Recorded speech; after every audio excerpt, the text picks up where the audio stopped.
I'm hungry. I am completely out. I'm checked out. You need a Snickers? I need something to eat right now. I'm starving. She's searching for meat. The Malcolm X thing, like the boys over there starving. Come on, starving. Starving, ain't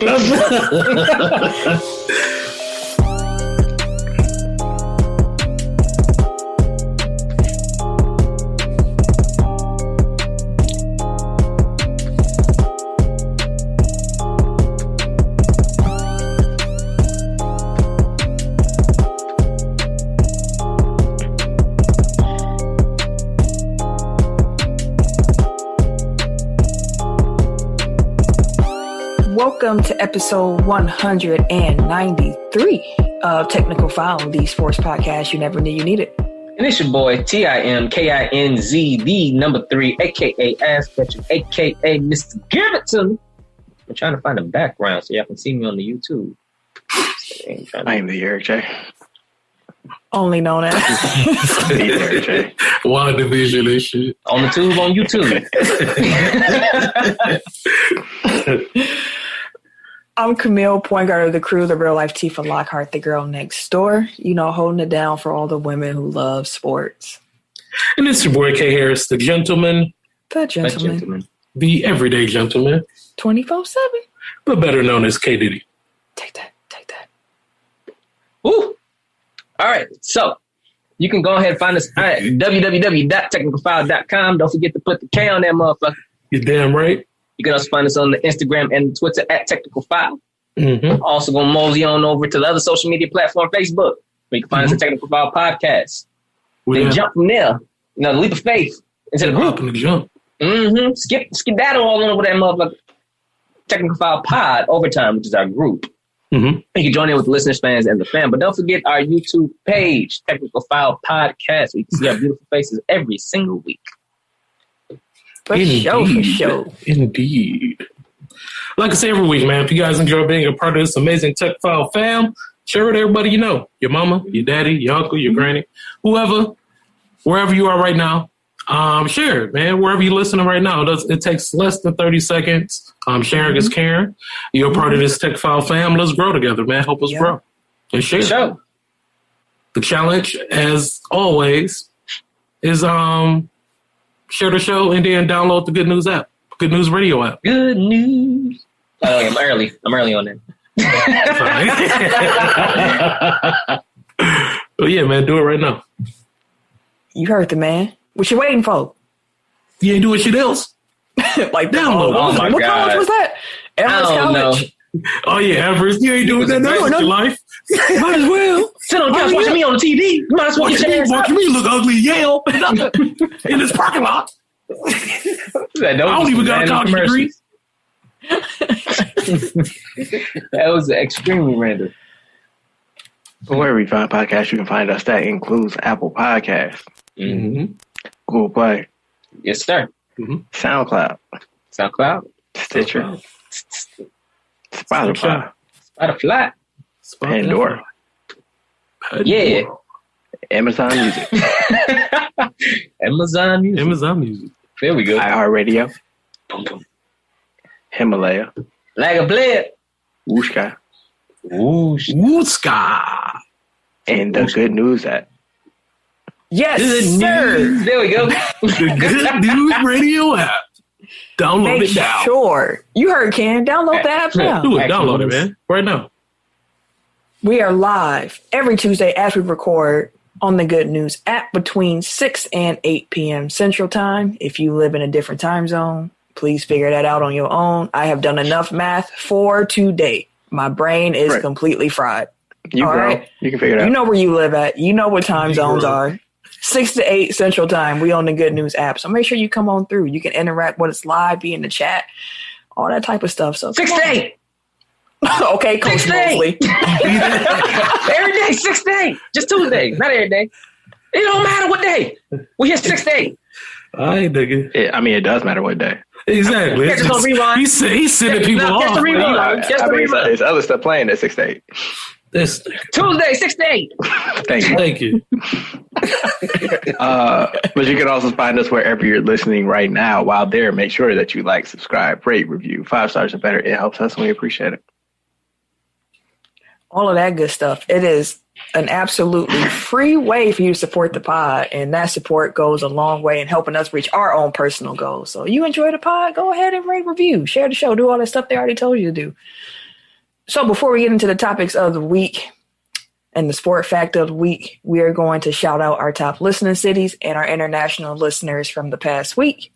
Number 1, y'all are pesky, Columbus, Ohio. Number 1 again. Hey, y'all number 1. Y'all get that. Welcome back. Ever since that Bow Wow episode, they have just been They came mistake. consistent. Might as well. Y'all, Man, y'all part of the fam now. They be listening to like it's old episodes getting played. And I'm like, hold on now. Oh no, Wait a minute. I'm seeing some stuff popping up that I'm like, why y'all? It's like episodes I forgot about, like Darkwing Duck. I don't know what we was talking about that week. Probably some wild shit. Oh no, I think that was Cam. Oh yeah, Yeah, that was he was dressed like conference. yeah, he was dressed like Darkwing Duck. Yeah, we had Zoom, Zoom, Boom, Boom. Oh yeah, that was one of my. I gotta go back to that one. I don't even remember that one like that. Mm-hmm. The new Bradley Center. I still call it that every now and then. I was like, okay, y'all go off the rails is up there too. I'm like, ooh, that was episode number 2. Y'all don't go that far back. If you're new here, I think man, that was an inflection point for this podcast. Like we were going one direction until that episode, and then it just went all the way left. Fuck it. Are we going? That's when we earned that explicit rating. Yeah. Oh yeah, Tim was the first one to cuss. Yeah. Yeah, you out here cussing. Somebody asked you all that shit. Out here cussing. I'll probably say nigga mo, but you was cussing mo. Tim was the first one. Shut your ass up. Nigga, fuck you. And now look, look, sensei for get your ass off too, nigga. Right. Now look, the cusses just flow freely. They just flow all through the intro. Look at that. Oh yeah. Right. We saved Duke's wrist. Like he was sore after a couple Man, Duke used to have to edit that. It'd be plenty beep, beep, beep, beep. Like it got to the point where he was just looking at Tim and King like, really? For real? He did. Like, y'all don't keep saying nigga. Like y'all just all right. I think we caught a couple a fan. Yep. Like out. Oh my bad, bro. Number 2 listening city from the past week. We got Milwaukee, Wisconsin, the hometown. Appreciate it. Hometown. Y'all gotta be number 1 though. Y'all got to come through. You can't like, hey, if Columbus is coming through, that means if you live in Milwaukee, you need to share the show with more people. You can't like Columbus. Exactly. Columbus is out here growing. Like that fan base is growing. So come on, Milwaukee. Number 3, I believe this is a new entry to our top 10. Little Elm, Texas. Yes, it is. Little Elm, Texas. Welcome. All right, for sure. I like Big Elm. Well, Texas always show love though. Texas is I think the last time you're gonna hear Texas this week. Number 4, we got Ashburn, Virginia. Ashburn, Virginia. They was there last week, right? I think so. Yeah, been welcome there back. before. Yeah, welcome back. Oh, did you say that's the last time we're gonna hear Texas? No, I said it's not the last time you're gonna hear Texas on this list. Number 5, you got New Berlin, Wisconsin. New Berlin. Welcome. Number 6, you got Cypress, Texas. Cypress, Texas, always there. Thank you. Number 7, we got Chicago, Illinois. Chi-Town, definitely always show love as well. Number 8, we got Copris Cove, Texas. Copris Cove, definitely a regular around here. They be sticking around. What's up, though? Number 9, we got Kenosha, Wisconsin. Hello, K-Town, what's going on? You and that K-Town. They love it though. They do. Kenosha, hey, hit us up on Twitter, Facebook. Let them know that y'all call it K-Town. Shut your ass. You gonna have somebody in Kenosha for real going around like K-Town? Niggas gonna be like, what? They be like, hey! And number 10, last but not least, we got Atlanta, Georgia. ATL. Welcome. Appreciate y'all. International listeners, let's see, we had 1, 2, 3, 4, 5, 6, 7 different countries checking in for us last week. We had Belgium. Mm-hmm. Belgium, welcome back. We had Germany. Germany, welcome. We had Italy. Italy, how are you? They're stuck around. Y'all on my bucket list. I got to get to Italy, man. Canada. Canada, what's going on? Hello, neighbor. We got Russia. Russia, welcome back.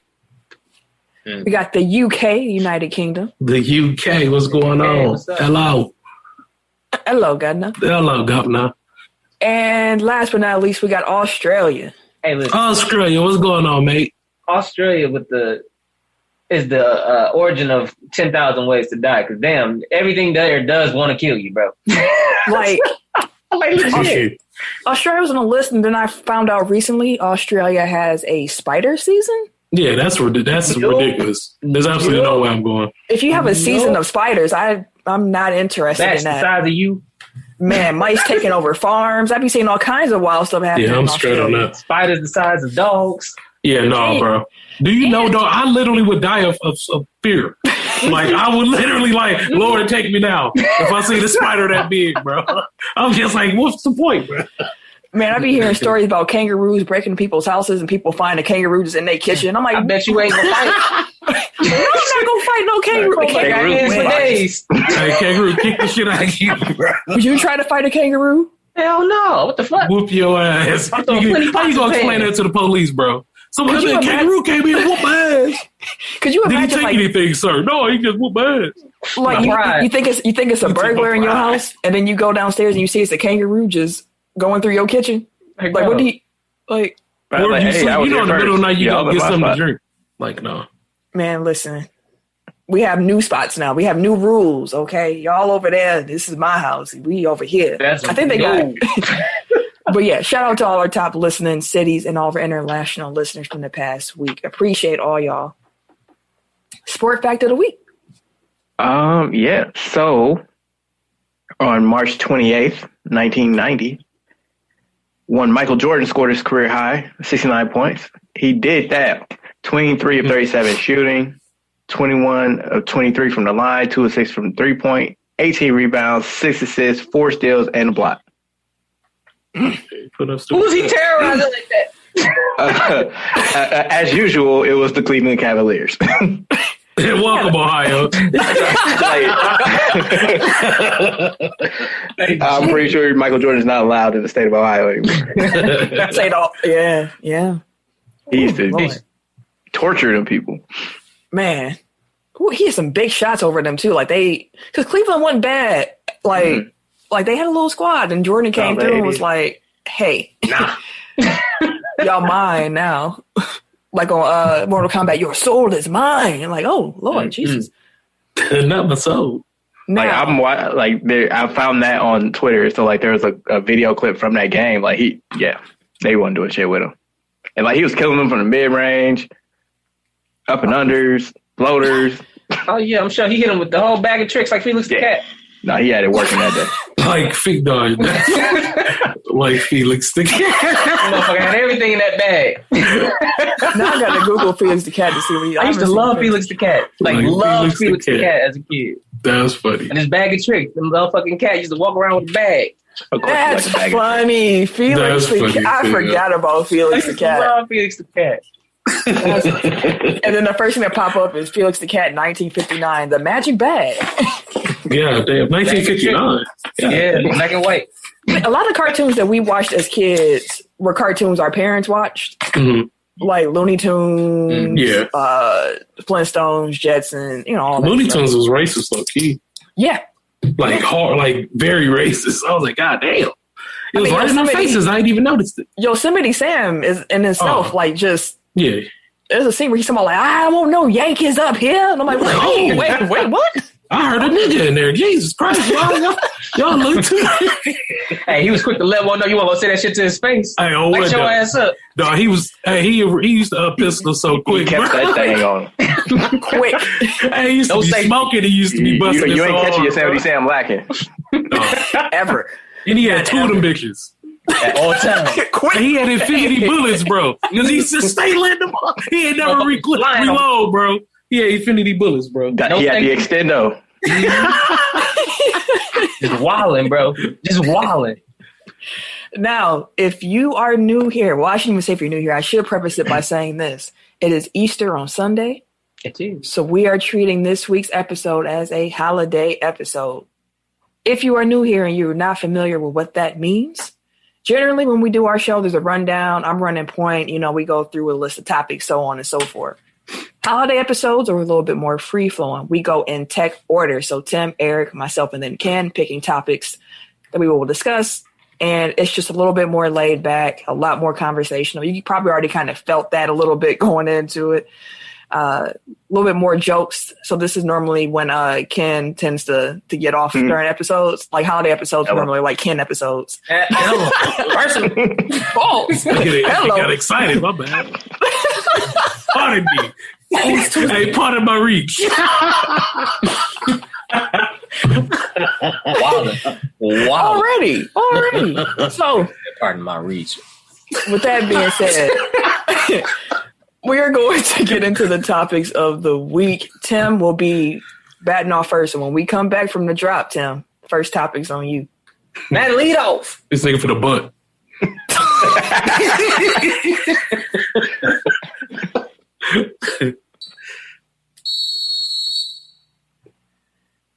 All right, Tim. What we talking about first?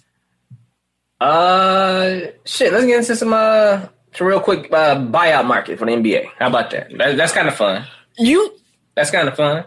Now, how would you go buyout market before you talk about trades? Yeah, we go to trade deadline. we can talk about the trade deadline. Ain't wrong with that either. We just go ahead. I told you, I know my boy. Man. It's all right when Buffalo hit. Let me go. Okay. Okay, so real quick. So the trade deadline was, I believe, last week Thursday, correct? Correct. All right. So apparently this trade deadline was the most trades, I believe, in the trade deadline history, correct? I think since like 80s, like the last 30 years, I believe. Oh, man, it's been a while. I don't have the numbers on hand from currently, but I believe it was around like 16 trades made that day. I'm in the ballpark. I'll find the numbers. I believe it was around like 16. But it was a lot of movement, a lot of players, a lot of teams that I felt like, okay, this is a pretty decent move, except for Orlando. Orlando was just like, fuck it, we done. They had a fire sale. We was like, you have everybody, anybody, who y'all want, what we getting back? Nothing. I don't give a fuck. All right, go ahead. So they offloaded Vucevic. They offloaded Fournier. They offloaded Aaron Gordon. Why are you trying to freestyle this? It's no dot. I know. Listen, don't worry about what I'm doing over here. We make it easy for you. You like. But make sure I know I'm off the hip. Goddamn.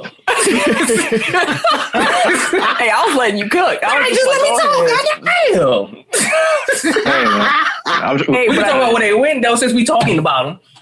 I do have the numbers for you real quick, Tim. Okay, go ahead. What you got? This was the busiest trade deadline ever because they didn't start tracking trade line data until 87.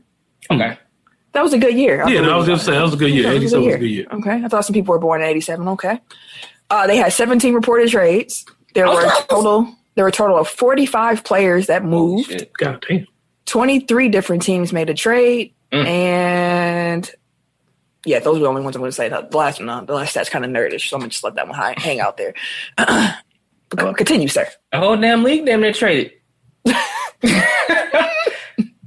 But anywho, who do you think got better with these trades? Like, what trade you think? One, we didn't have a Kyle Lowry trade. I'll start there. We didn't have a Kyle Lowry trade that we thought we was going to have. Mm-hmm. Yeah, that was wild to me. I was like, wait, what? I'm surprised that the Lakers love THT that much. That much. Let's go there. Let me unpack that real quick. Okay. All right. So wait. Before you unpack, it's THT, ain't it? Yeah. Jordan, yeah. What do you say? I said THC, and I was like, ain't that what's in weed? Like no. Oh, we know where Tim on there. I know it's Taylor and Tucker, bro. You know what I'm saying? I don't know you, man. We all right. Hey, I thought I heard a C. That's all I'm saying. Taylor Horton Tucker. Right. Well, continue, Ken. Go ahead with your Lakers. Yeah, but quick Laker text, man. Hey, it was a lot of people that like really wanted the Lakers to like really go hard to get Kyle, but it was like he wasn't really. This sound crazy? This might sound crazy, but he wasn't like really needed.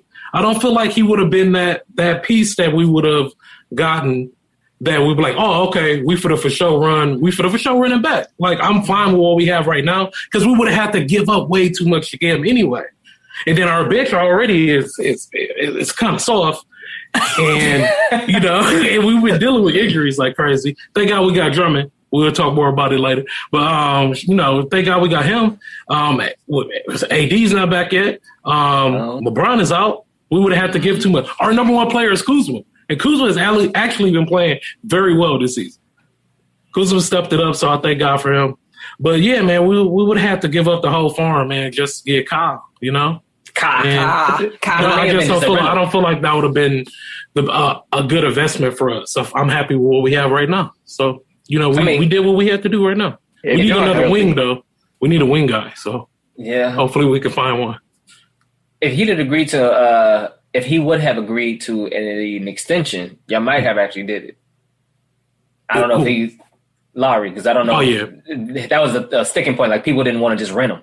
Exactly. Well, he was saying that he was looking for like 25 a year in his extension. Mm-hmm. And I could see teams being like,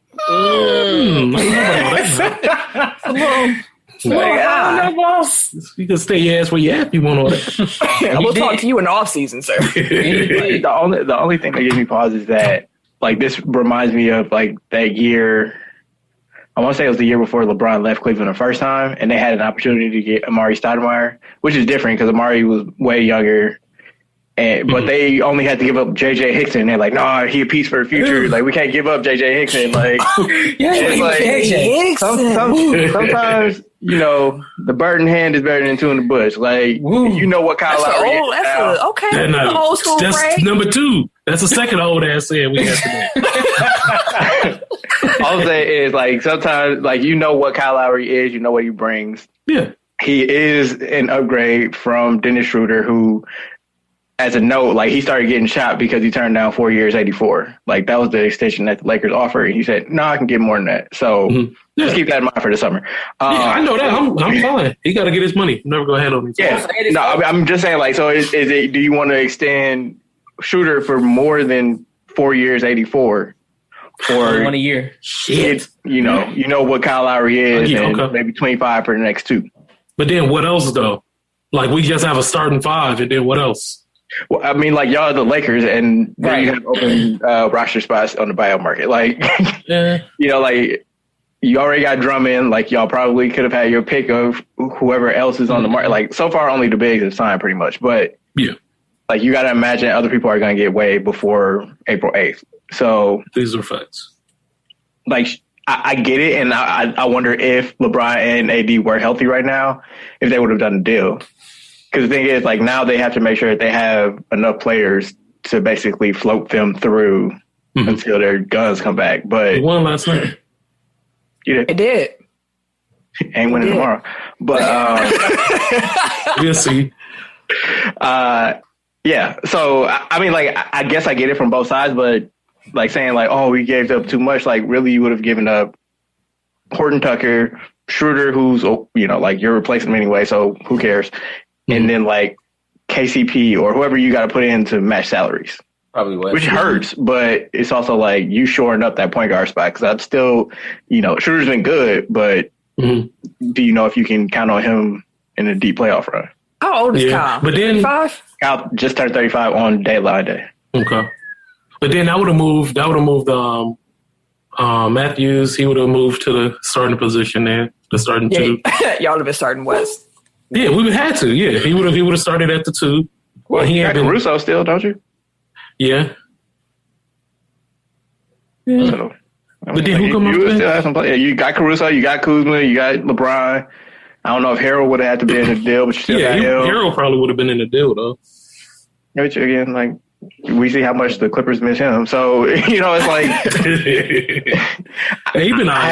But, again, like, they should have enough if LeBron and AD are healthy. Like, they should have enough, especially picking up Drummond, to repeat. So, it's not like, they had to make a move. I just feel like this is an opportunity to really improve the team. And, like, Kyle Lowry strikes me as one of those point guards that ages well. Like, him, Chris Paul, like, they're too smart, and they never really relied on athleticism to begin with, to where it's like, even if they aren't like superstars anymore, like, they're still very good point guards that can, contribute to a team. Mm-hmm. Now, I will say this. Denver getting Aaron Gordon. Yeah.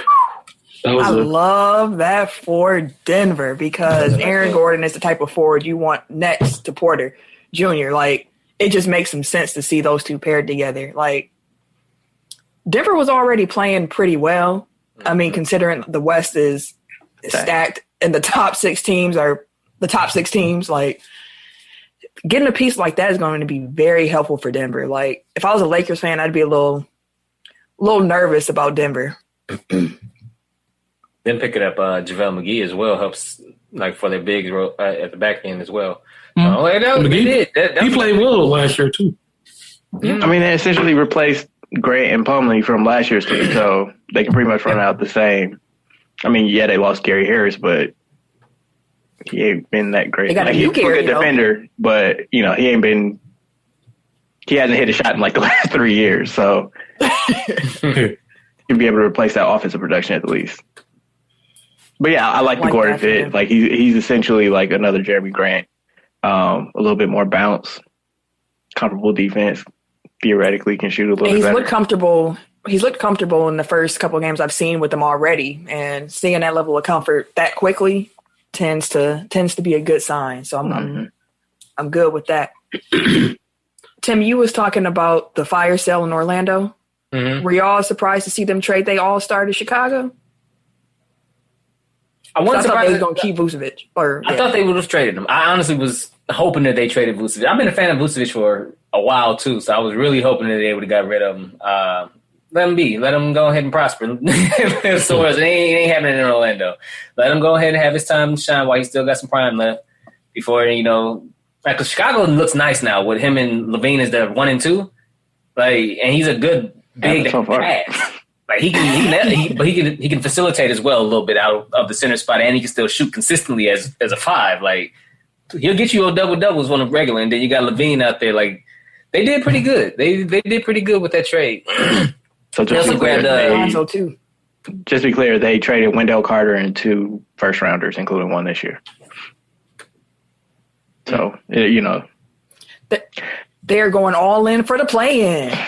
They're going to take over the spot. I mean, like, I've seen people be like, why is this the move that you make? And it's, like, what does it really get you? Like, you're not going to compete for championships? But it's like, first of all, Zach LaVine is a free agent after next year. So if he's the guy that you decide you want to build around, like, you need to convince him to stay there. And it's like, they haven't drafted well enough to where he has a built-in running mate. So getting, like, to Tim's point, getting a all-star center in his prime, like, he's 30 now. So he should have at least, a couple good years left in him. Like, and he's a legitimate number 2 that can run with Levine. Like, yeah, it's not a championship ceiling, but it's a foundation. Like, it's part of a coach. The guy that gets you to the next guy. Like, now if somebody comes up on the free agent market, like, oh man, I would love to live in Chicago. Like, I love Michael Jordan, blah, blah, blah. Like, they actually have some players there that can fit in, I can do something with that. Like, whereas before it's just like, oh, well, it's Zach LaVine and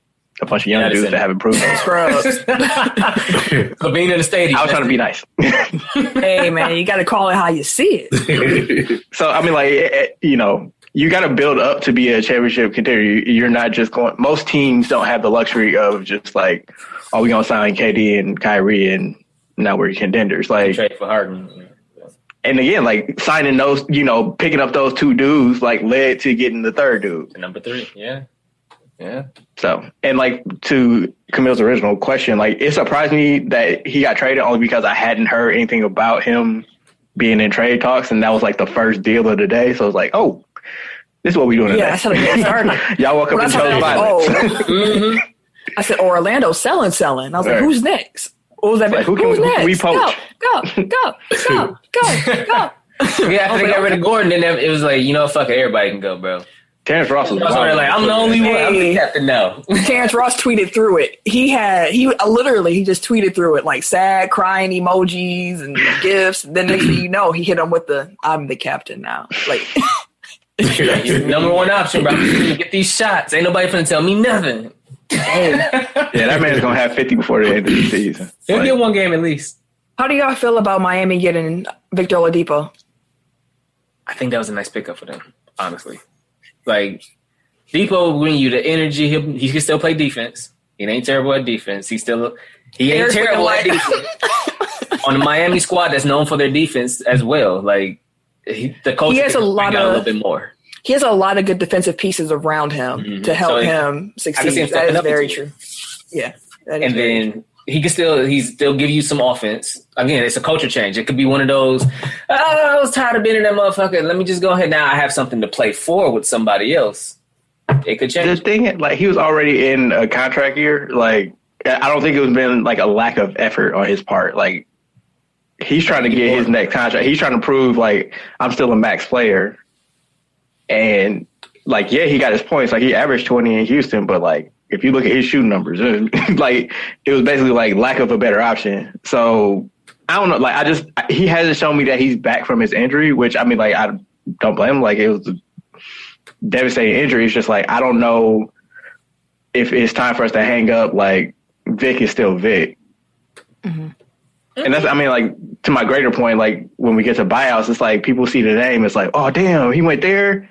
That's, championship. But it's like, have you guys actually watched these players play this year? Because, like, well, the names don't fit the games anymore. Like, I don't want to be negative, but, like, that's the thing. Like, it's just, it's not, people are loading up or super teams. It's like, these dudes may not be better than, like, Terrence Ross at this point. You know what I mean? Like, the thing that I like about Miami getting Vic now is that we all know that Miami was the place that he was trying to get to long term anyways. And Miami had some interest in him too. Like, hey, this could work. But it's not fair for him. Right. Unless the Bucks do it. But anyways, now they're able to get Vic in there for a few months, get to have their trainers work with him, see how healthy he is, and see if he actually is a fit before they give him that contract. Because could you imagine if they actually just had to wait until this offseason and then be like, well, we're going to take this gamble on Depot, and then it turns out, like Eric was saying, like, this dude is Terrence Ross now. Like, we gave him all-star money, and he Terrence Ross. Like, this ain't the same production we was planning to get. But now they got some time to figure it out. And to Tim's point, I think that he will shine a little bit defensively. Like, they can throw out some crazy lineups in Miami to really put some pressure on you. So, and it ain't cost him anything. Like, I don't knock the move. I'm not sure, like, what it means, like, going forward. Is all I'm saying. Like, it's definitely worth the flyer. Like, you gave up Kelly Olynyk. Like, who cares? No one cares. Kelly Olynyk don't even care. Any other teams y'all want to talk about? Portland. Them picking up Norman Powell was huge, and it's a lot bigger than I don't think people let know. Like, that's a big pickup for Portland. I really like that pickup for Portland. Like, they're going to have a tenacious defender who brings a shit ton of energy. He was already averaging 20 as the third option over there in Toronto. Like, Terrence Ross I'm not Terrence Ross, this motherfucker, not name. Norman Powell. It's the Terrence Ross episode. Right. Norman Powell going to Portland, plug him in as the 3 and you got CJ and Dame and Melo, and then you got, what's the name coming back? Because I think he's still hurt, ain't he? Nurkic. He's supposed to come back on Friday. Yeah, I was saying, so Nurkic should be back. Like, that starting 5 right there is nice. And you got Covington still.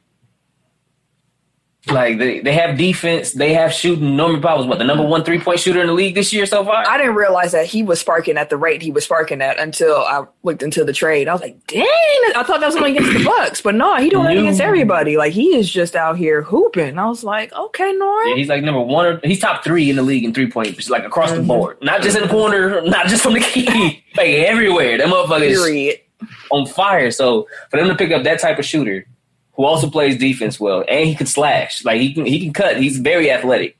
That was a huge pickup for them. That's going to take some of the weight off of Dame, and it'll take some of the weight off of DCJ. That'll take some of the weight. Like, everybody can kind of do their own thing, and it should be able to come pretty natural with this starting 5. Like, that was huge for them.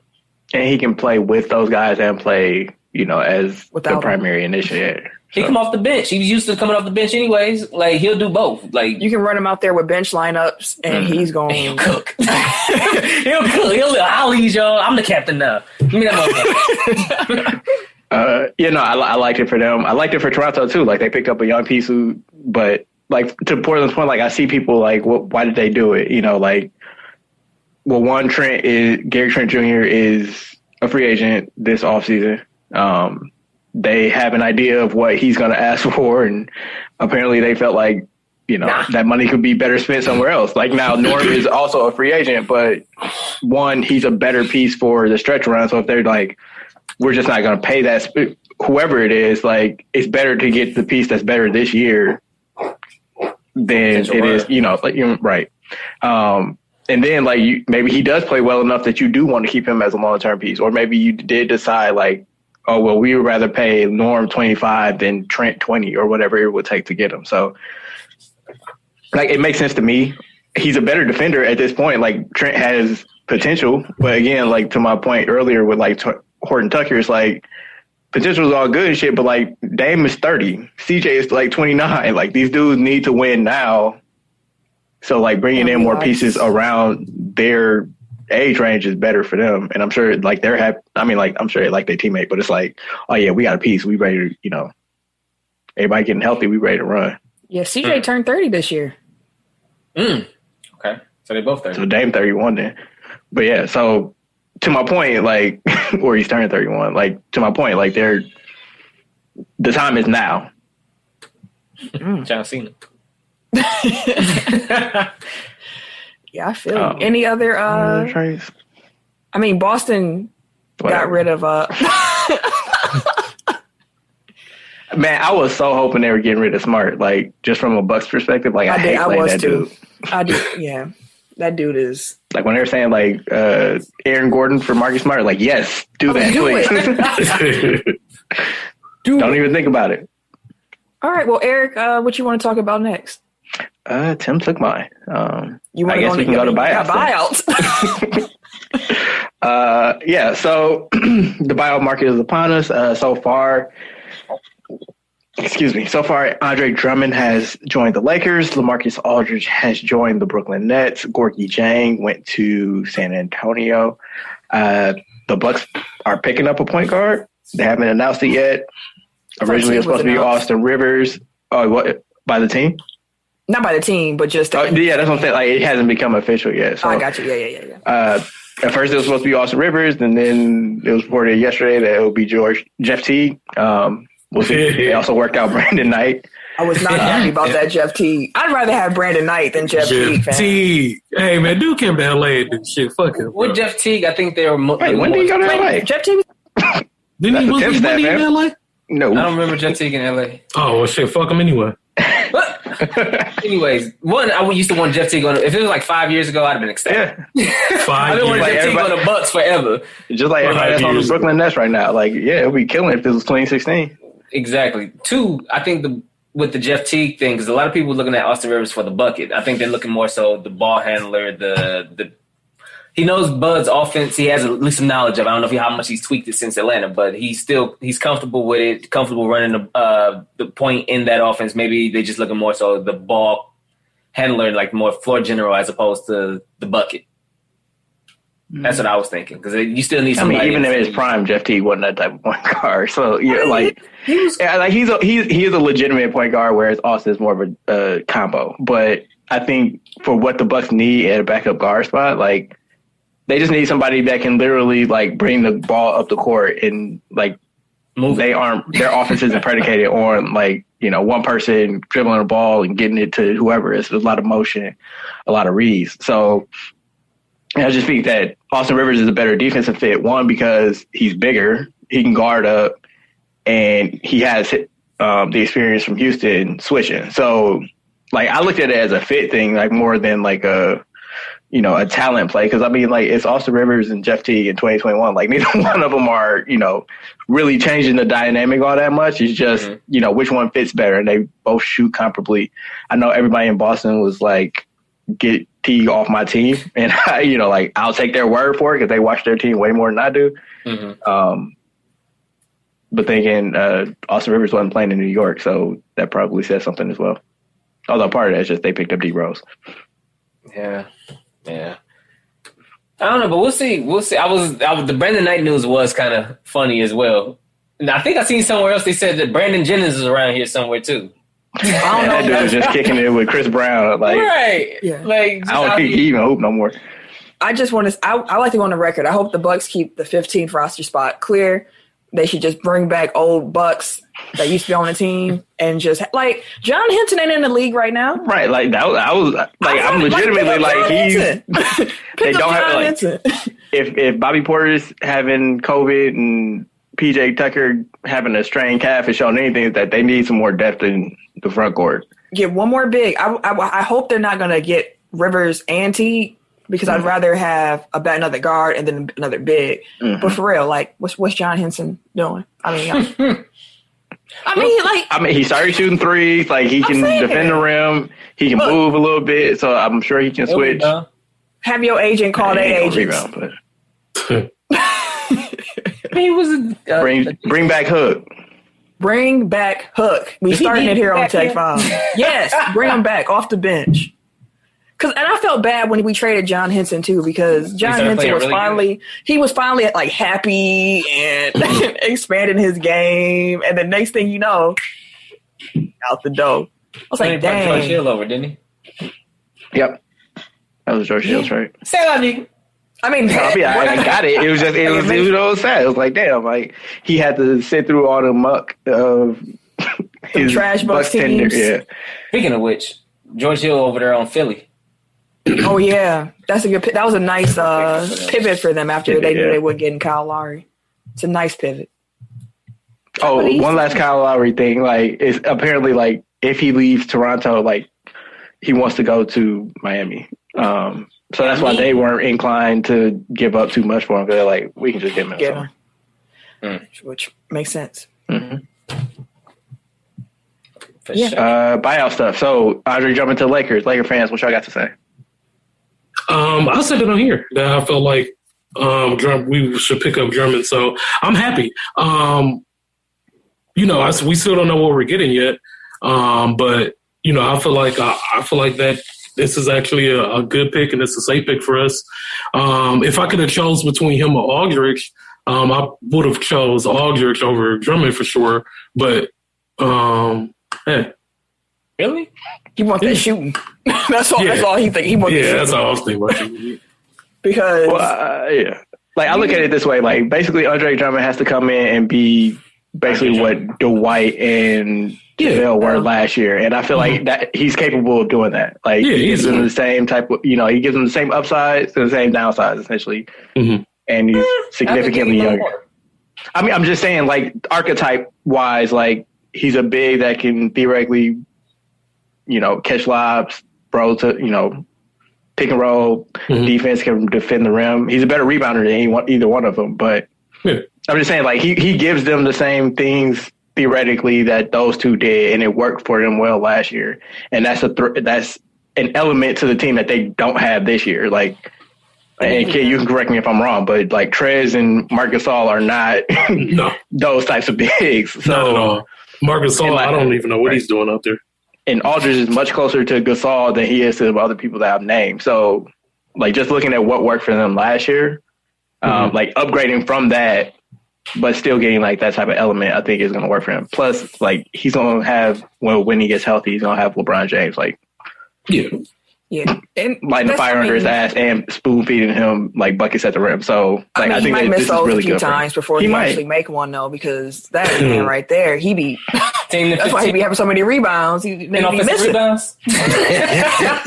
He'll get 3 in one possession. He's like, God dang! Like, come on, put the ball in the hoop. We're gonna see what he should be suiting up against y'all tomorrow. So he's making his debut against the Bucks tomorrow. So we'll see him put in some work. Get dunked on. That's cool. We see him put in some work. 20 and 20 tomorrow. Remind me, say it. Get dunked on. 20 and 20 tomorrow. We'll see it. 20 and 20 is realistic. That's what I'm saying. I mean, you can do that. It's 20 on 20 shots, but All right, it's not going to be efficient, but at least we got there, goddamn. Yeah, he got 20 for sure. He'll get at least 15 boards. Yeah, 20 of those 20 rebounds, like 4 of them will be off of his own misses. So, hey man, I ain't watching him that much. Please don't be telling me this nigga be missing layups. No, he really do be like put back. He is get it back, put back, get it back, put back. Everything I see, as soon as I think of him, I automatically think defensively and rebounding anyway. That I never really paid attention to his offensive game like that. He has tried. He has tried Exactly. to be the focal point, and it has never worked out. He thinks he can. He thinks he can do like post moves. He really can't. He's bad at them, but he does them. He needs to watch homeboy from Last Chance U. Oh, Joe. Yeah, Joe had the moves. Speaking of, if you are a fan of Last Chance U and you have not yet listened to our bonus episode, we covered the whole series of Last Chance U basketball. We talked about ELAC, Coach Mosley, our favorite players, all kinds of good stuff. So make sure you go back and check out that bonus content. It's on YouTube too. Yeah, it's on the YouTube. It's everywhere. Everywhere you can find us, you can find it. So tune in. Amazing. Aldridge to Brooklyn. Any thoughts? Surprised me. I thought, because everybody kept saying he was going to Miami. Like, that was the reports. Like, it's Miami. Mm-hmm. So when it came out to be Brooklyn, I was like, oh. Maybe the league finally did step in on some tampering shit. I said again, if you want to play Aldridge over Green and Claxton, like, fine by me. Keep playing Blake and keep playing Aldridge. I'd rather you play them than them young dudes y'all got over there anyway. So, yeah, I just say, like, Giannis and Embiid are applauding the moves that Brooklyn is making at this point, because those dudes are going to feast in the playoffs if they play them. Especially Embiid. Yeah. Like, a buffet. A buffet of post moves. Like, Embiid going to be, oh my God. Embiid might average 30. 35. Barbecue chicken out there. Hey, 35. He might. Hey. Speaking of averaging, I saw Blake almost hit that 25 for him. He had like 17. I was like, oh, he getting close. He'll get one before the season's up, I'm telling you. He been talking mad shit too. People view me different. Last couple of years I was trash, and all of a sudden I'm on the Nets. All of a sudden, oh, look at Blake. All right, bro. Like, one, those are not the same people making those two arguments. Like, two entirely different groups, man. Like, bro, like, it's truly two different groups. Like, you have your fans, and then you have people who've been watching you play, and everybody's been kind of like, "Hey, no, he ain't what you thought it was." This your first dunk in 2 years, bro? 2 years. And he caught a oop. And let me just say, I'm not trying to poo-poo on Blake Griffin, but everybody's like, "Oh my God, he dunked," and I was like, "Oh, let me see what this dunk was." That basic jumping off two hands. I was like, "This is what y'all excited about?" He was emphatic. It was more than he's been emphatic. Doing. I was like, come on, man. Dude, do a basic two-hand dunk. And it was on sports. He had rim grazers off two, fam. Like the 2K dunk package. Two hands for safety. Rim grazers off two. I was like, come on, man. He had a Sports Center highlight, bro. Number one on Sports Center. I was like, you don't get out of here. Oh, and then they gonna play his kid dunk right behind it and shit. Like, that was ain't the same. Like, come on, y'all. This man's back. Like, no, he's not. No. Good old Blake. Anything else? To that point about, like, those two groups, like, yeah, the people that are just like saw, you know, the little Sports Center picture where they put everybody in the Photoshop with, like, the Nets jerseys, and it's like, yes, really technically all 5 of these players are on this team. Yes, that is a fact. What you're insinuating with these captions, that's not reality no more. Not gonna happen. Not gonna happen. Like, seriously, like, they would wreck the league if this was 2016, but it's not. It's 2021. Like, no, this is 2016. I mean, the big three are definitely still going to wreck the league, but the people that they bringing in, like, there's a reason why they've been bought out and they just signed minimum deals. Like, exactly. Like, I was like, the nerves that I have about Brooklyn come from KD, Kyrie, and Harden. Adding Blake and Aldridge does not change how I like. That doesn't. It makes me feel better, honestly. Like, honestly, a little bit. If they're playing those dudes in the playoffs, like, thank you, I appreciate that. Like, I mean, we'll play the Nassus. The nasty. I mean, like, if he gonna play like he did against the Knicks, like, fuck it. But we seen what he did yesterday. I was sitting there like, bro, I understand the other day, but no, he got to get out. He got to get out. Nasty. Nasty, man. Oh, shit. When he airballed that 3 after that, I was like, okay, this whole string of succession of plays that you just had, bro, he got to get out. Hey, sometimes you airball 3 when you and Antetokounmpo. Like, it just happens, fam. Yeah, take the good with that. You take it as it comes. You go 4 for 5 one game and airball the next. Well, we knew the 4 for 5 wasn't a true representation of same shot too, fading away. Step backs. Look, he shot the ones last night out of like he had like in that moment like it was like I gotta get this off. But against the Knicks, that was whatever you wanted to do was fine. Like just go out there and hoop.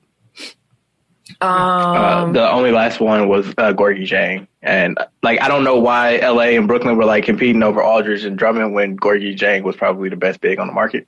Yep. But he went to San Antonio because they smart. Like, and that works out for me because no contender got him. If it wasn't gonna be us, and I'm glad it ain't y'all either. So hey, I'm just being honest. So my go. Oh shit. Hold up, wait, sorry. So a referee in this Gonzaga USC game just like fainted. What? Let me turn the game off. I'm gonna send it to the group. But yeah, no, I'm really looking forward to this game. Oh, I can't wait till we talk about March Madness. But I'm gonna pick what I was going to pick, and that was the NFL. For sure. They officially approved a 17-game schedule for this upcoming season. A couple weeks ago, we had a conversation on here talking about the schedule, and I mentioned that it was going to be a 17-game season. And Eric said, that happened? And I was like, yeah, it happened. Look, it was one of those things when they negotiated in the CBA, everybody took it as like, it's about to happen. And then it actually happened. So. We both right. It's all right. Yeah, like it happened. So I was very surprised at the players being like Kamara was like, oh, it's like, I can't believe, like, you knew it was, like, y'all was just at the table negotiating the CBA. Like, y'all. You know, they ain't paying attention to that shit.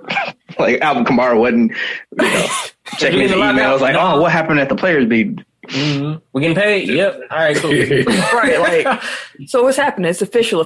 So now the Cowboys can figure out a way to still go 8-8. God damn. Damn, that wasn't even a shot from me. Shit. Damn. I don't ever want to hear the NFL say anything about player safety ever again. They're getting rid of a preseason game. So it's the same amount of games. It balances itself up. It's the same amount of games, but it's not the same level of intensity throughout the games. Because, preseason, you know how I go. You just doing what you can. Well, I mean, they be having camp fights and shit in preseason. I don't know. It's intense. Not trying to take your spot. Though. People, you aren't taking the same. You're gonna be taking way more hits in this regular season game than you would have in a preseason. I don't know if you catch your hands in practice. You still it's not the same. Especially if you're a star player. Like in preseason, you might play 10 snaps or so, and then you out. But if you play in a regular season game, like that's another workload. That's a work day. Like that ain't no. I'm in for a few just to get some reps in, and I'm out. Like you in there. And if you got the Hall of Fame game, you're gonna be playing like 21 games. So. That's a lot.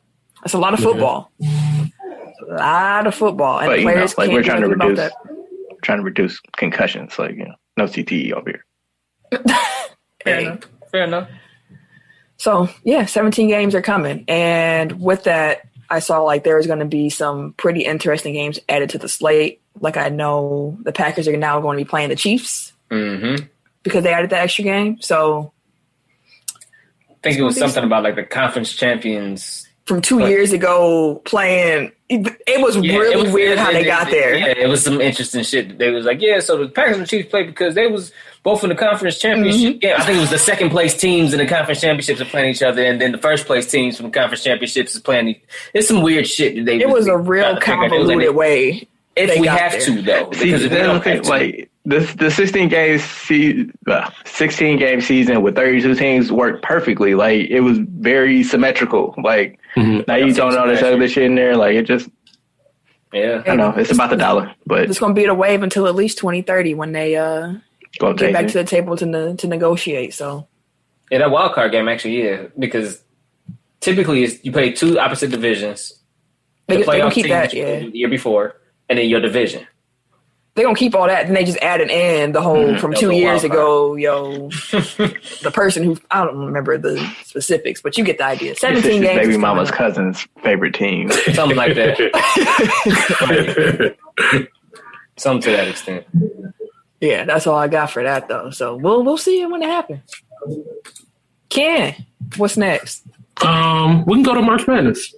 Hey. So how your brackets looking, man? How your brackets? Oh, shit. Let me pull up my bracket tape. I didn't even check that shit after the first weekend. I'm done.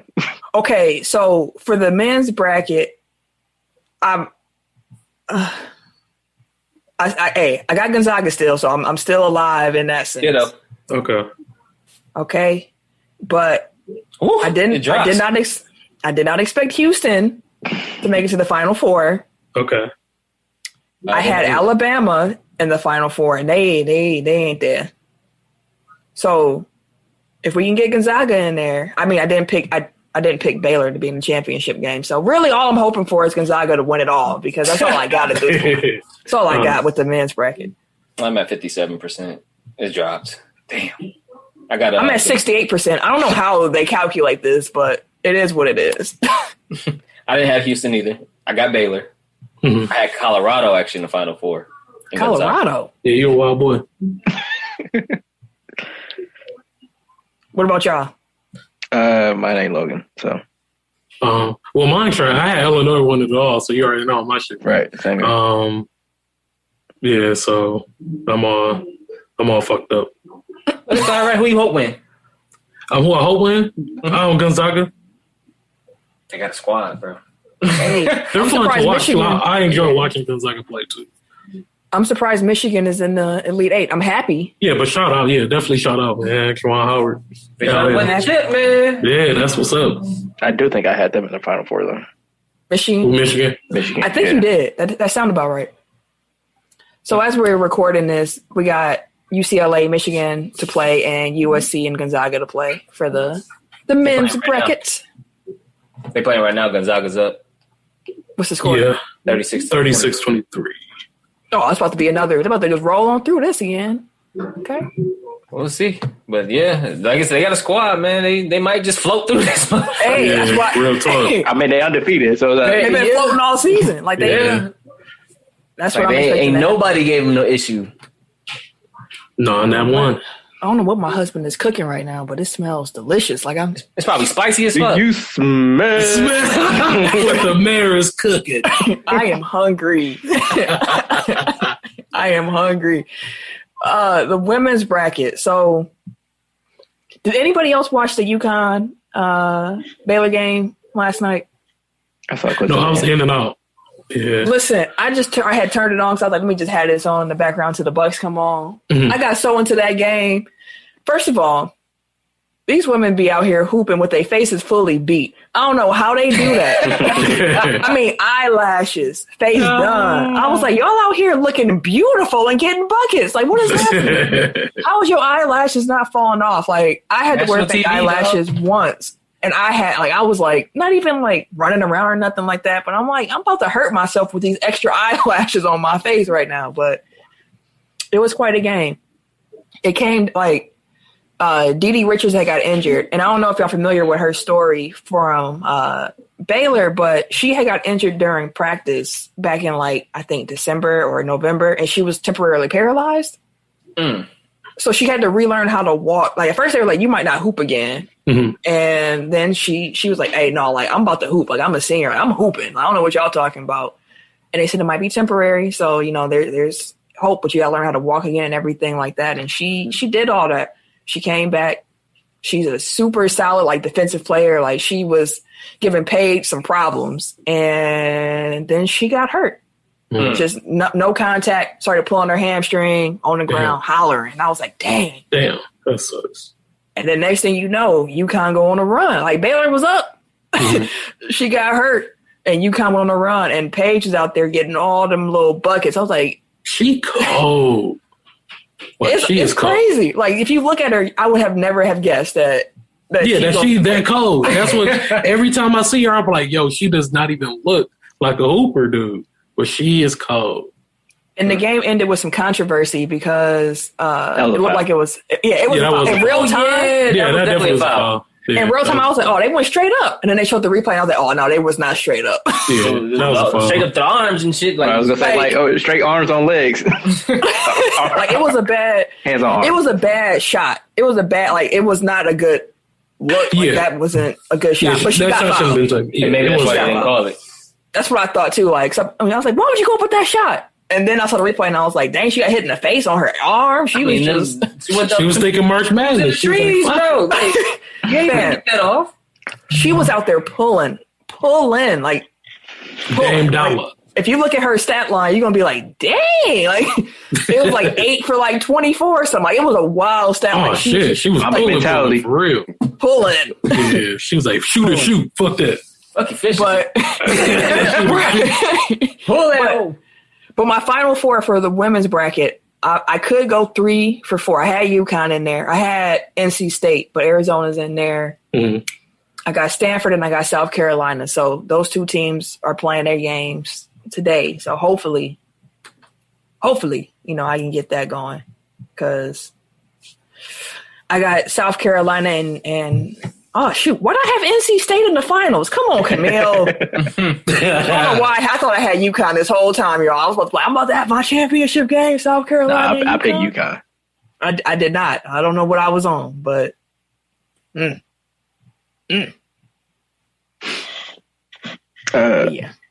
Who we on? Tim? Yep, my turn. All right. So since we was talking about injuries real quick, might as well get these out the way for the NBA. New York Knicks center Mitchell Robinson broke his foot against the Bucks on Saturday. Terrible luck. Yeah, man, that was just a freak accident. Robinson was in the 4th game back after returning from a broken right hand, which he had suffered in mid-February. He missed 15 games, so now he's got a broken foot, so he's probably done. He might be back for the playoffs if they make it. But Indiana forward T.J. Warren was ruled out for the rest of the season with a foot injury. That sucks because his bubble play, everybody was kind of wanting to see what he would do in the regular season. And for LeBron James confirmed that there is a 4 to 6 week recovery period for his sprained ankle. So he confirmed it. Like, he came out and was like, hey, yeah, it's 4 to 6. Okay. Because originally it was indefinitely. Yeah. You might as well throw in that Al Horford part here. Al Horford, yeah.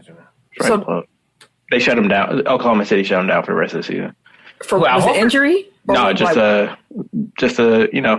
trying to play the young guys.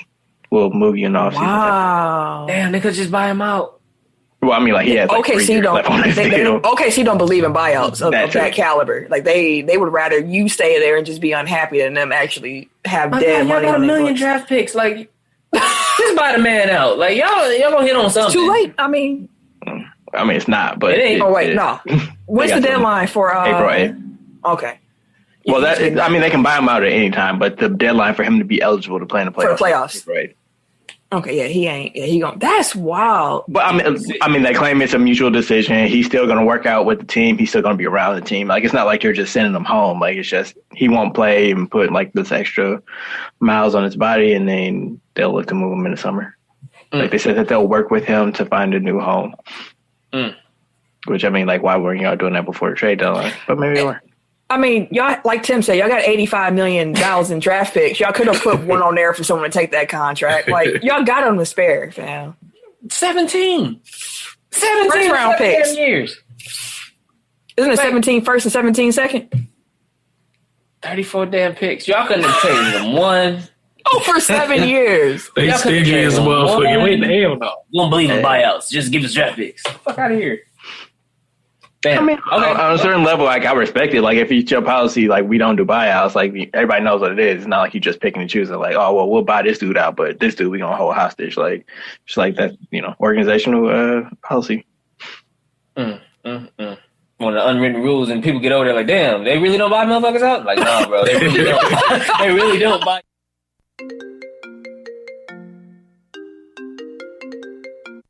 He's still getting paid, so like that's my thing. Like, as long as they aren't like shortchanging him his money, like that's what I hope. Yeah. Again, they claim it's mutual. Like, I'm not there. I don't know.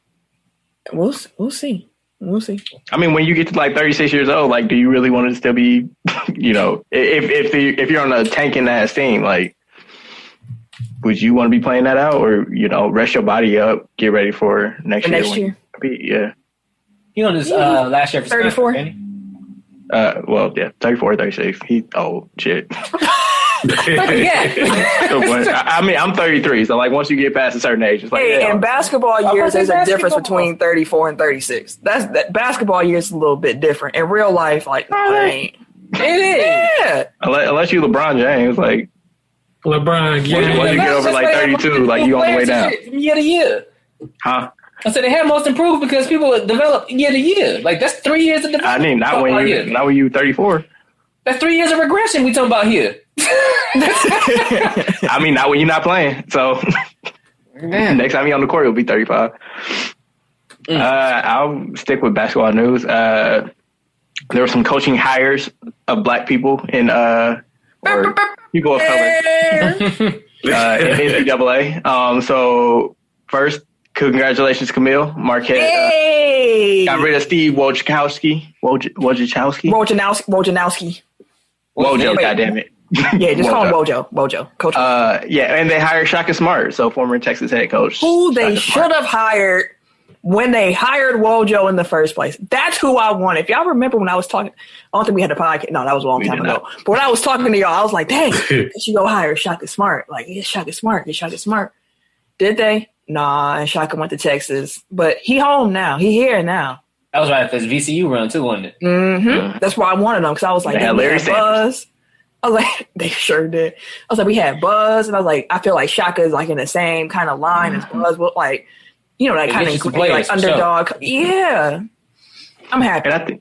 And I think Shaka, like not culturally like black or white, but like just his coaching style fits better with Marquette and the Big East than it did with Texas and the Big 12. Mm-hmm. Like at Texas, especially, like I feel like the boosters are way too involved in like recruiting and shit. So like they're recruiting all these big men where it's like Shaka's like, man, I want to press, I want to run. Like, why are you bringing in like Miles Turner and Mo Bamba? Like that's not what I need. Like I need guards and shit. So again, I think it'll just be a better culture fit for him here. A little less, I mean, not pressure, but like a little more relaxed than the University of Texas.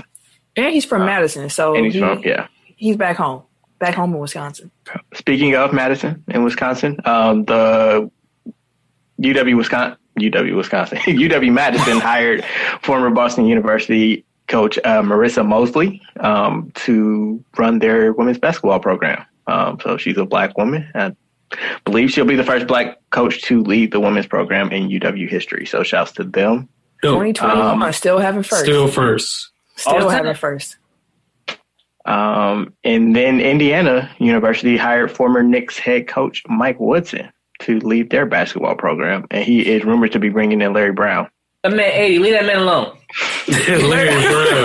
Larry Brown has won his shit. 80. He's 80. Literally 80. Like, leave that man alone. Then again, like Mike Woodson, like he got to be pushing 70 at this point. So, is he really? Hold on. Like, don't crack. How old is Mike Woodson? Hold on, we got to find this out here. He's 63. Leave that man alone, Mike. Larry enjoying his retirement and shit. He done been. I don't think he is. Like he still got the hit. No, he left coaching like 2 years ago. When they call somebody a basketball lifer, they really mean a basketball lifer. Like that man don't want to retire. Larry Brown don't know what to do with himself. He stopped coaching like 2019. 2018. He left. Yeah. 18. That's crazy. Leave that man alone. He is 80. He probably said maybe he's sitting at home going, you know what? This ain't really. That's what I'm saying. This whole being at home thing all the time. On his boat with his kids. And to be clear, like he last coached in the Italian league in 2018, and he was fired because his team was 5-19. So it's not like he just retired. Like they made him retire. You know what? Forced to retire. He's 80 years old. Leave that man alone. That's why. Damn, go sit your old ass down somewhere, boss. Go somewhere now. Enjoy yourself. But like I always wanted, like it's weird, like having these old ass coaches like be on college camp. I mean, maybe not, but it's like, how is a man born in 1940 gonna relate to kids born in 2002? Like, Not in 2021. He can't. 1940. Yeah, jeez. Man. Larry Brown, just go ahead and sit down. He done seen some shit. Well, sit down. He done seen everything. Therefore, literally. He done seen it all. Right. Like, he was alive when Captain America was like first Captain America. When he came back in time, Larry was around still. Right. He's like, oh yeah, Larry Brown's still around. Like, Captain back in time to see Larry coach. He's like, yeah, me and Larry Brown used to play together back in the day. We right. Fuck out of here. Oh, Larry. Okay, I remember Larry. Leave Larry alone. Let him sit down. Leave him be. Leave Larry alone. Last thing about Mike was he did attend University of Indiana, so he's coming back to his alma mater. Okay. Makes sense. That's nice. Let's see here. We ain't got that much left. We was talking about the Oklahoma City Thunder and all they trade picks. So let's talk about the Miami Dolphins and what they done did over there. They done shook up the whole draft order now at this point. They sent their number 3 pick to the 49ers for the 12th pick. And then we was like, dang, like people was like, that's crazy. And the next thing you know, they then traded that pick to the Eagles for the 6th pick. So pretty much the Dolphins moved back from 3 to 6, and they picked up a whole bunch of draft capital in the process. So Miami, I like what you're doing. I like what you're doing. They did well. They didn't James Harden the Lemmy Tunsil trade. Oh. They rolling that bitch. Like they are RG3 in this motherfucker. Like they're rolling these picks over into more picks. Dog. And they doing a damn good job of it. But and you only drop 3 spots. Like that's it. And it's not like they were picking a quarterback anyway. So if 1, 2, 3 are all quarterbacks, like they probably still can get whoever they were planning to get anyway. Because they wanted Jamar Chase from LSU. Is the word on the street is that they wanted Jamar Chase, but then they got word that the Bengals was actually going to draft him for Joe at number 5. So that's why they traded to number 12. And then when they got to they was at number 6. And then they got to number 12. Oh, you talking about Philly? Yeah, Philly. No. I'm talking about Miami. Miami? Yeah. So why would Miami move behind the team that's Miami was pick? at 4 or 3. They were at 3. They were at 3. And then they didn't want to choose a quarterback is what they were saying. Mm-hmm. So they moved to 12. And then it was like, you know what? We actually do want to get back in. And they were saying that if the Bengals don't pick Jamar Chase at number 5, they'll pick him at 6. But their word on the street is they're going to pick Jamar Chase. So that's why they moved back into the top 10. That's what they're targeted. So I just assumed like this was just like a convoluted 3-way trade. Like they do what they were doing before they traded the 3-away. But maybe not. I mean, yeah.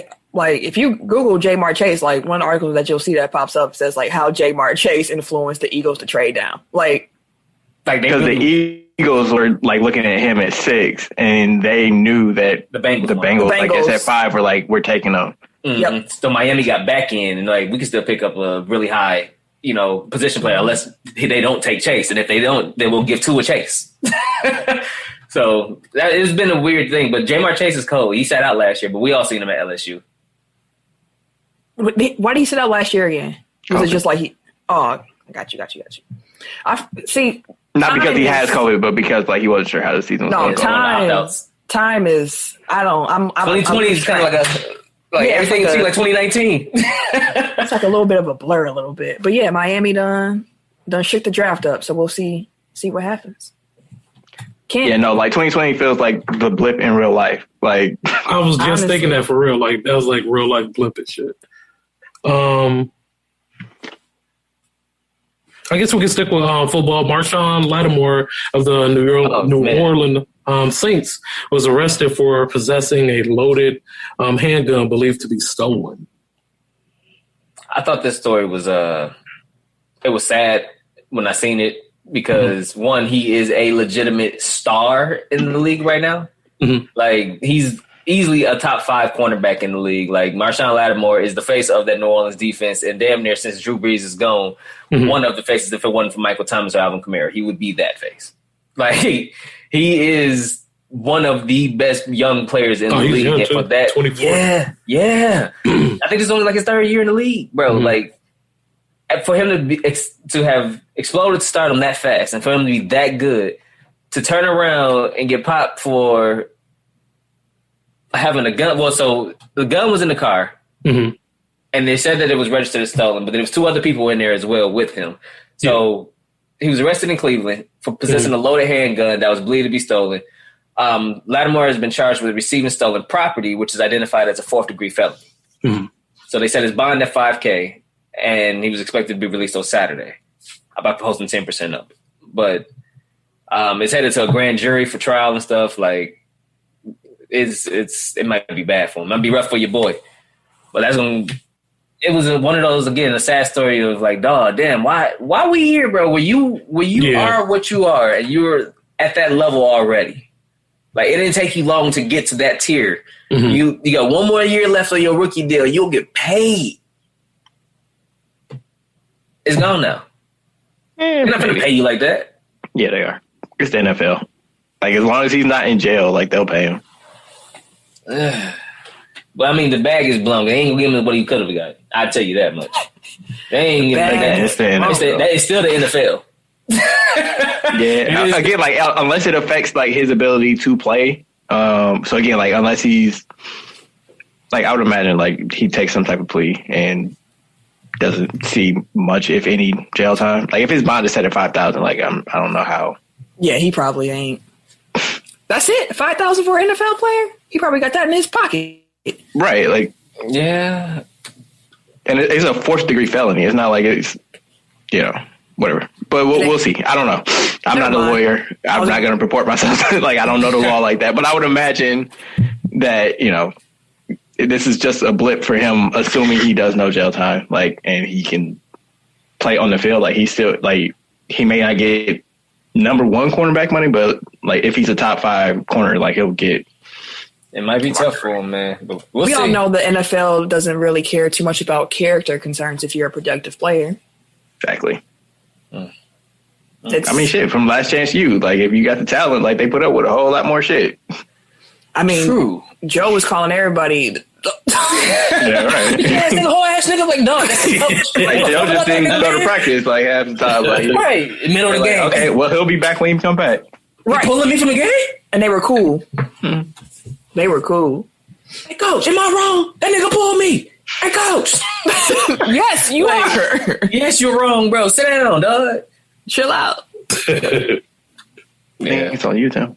Is it on me? It is on me. It's my turn. And we got 1, 2, 3. We got 4 things left, so that's perfect. Just one thing that got me. All right, free agency, real quick. A hit. I still love that song to this day. Facts. Man, that shit, listen. As soon as it started, I'm like, yo, this shit right here, fire. Just the drums. Hell yeah. Right. I always think of those 2 songs together because of just how the horns hit and them, like, yeah, I love those songs. I always think of Animal from Sesame Street playing the drums. Just one thing. Getting his shit off, bro. Was he playing that on Sesame Street for real, or you just picture him playing it because he was playing the drums? Look up Animal from Sesame Street. He played. Yeah, he did play drums. Yeah, he played. No, I was asking, did he play that song on the drums? No. I just think That's why I was playing the drums. Like, they played one thing on Sesame Street. Hey, they had the Muppet on there getting off on the drums. He was getting off on the drums. You know they be having celebrities come through Sesame Street. Ava Marie could have been on there for all I know. She could have one thing her way over there. Say one thing. Anyways, what was I at? Oh, NFL free agency, real quick. Sammy Watkins ended up signing with the Ravens, so he kind of got a running mate ish. He ain't the number 1 though. He ain't. Lamar been needed the number 1. They still ain't extending my man's contract either. He on the last year of his rookie deal. They gonna let that go to the final buzzer, I think. I think they got a 5th-year option for rookie quarterback, or like the early picks in the draft. For a first round they got a 5th year. Yeah, early first round picks. I think they got a 5th year. Maybe. I'm not 100%, but I know this is his 4th year, and I know they didn't give my man the contract extension when he's gotten the MVP, and he's been in the conference championship. Oh no, he hasn't.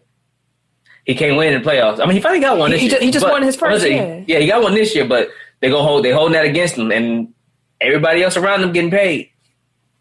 He ain't getting paid. He might I wonder if my guy in Houston is affecting his market.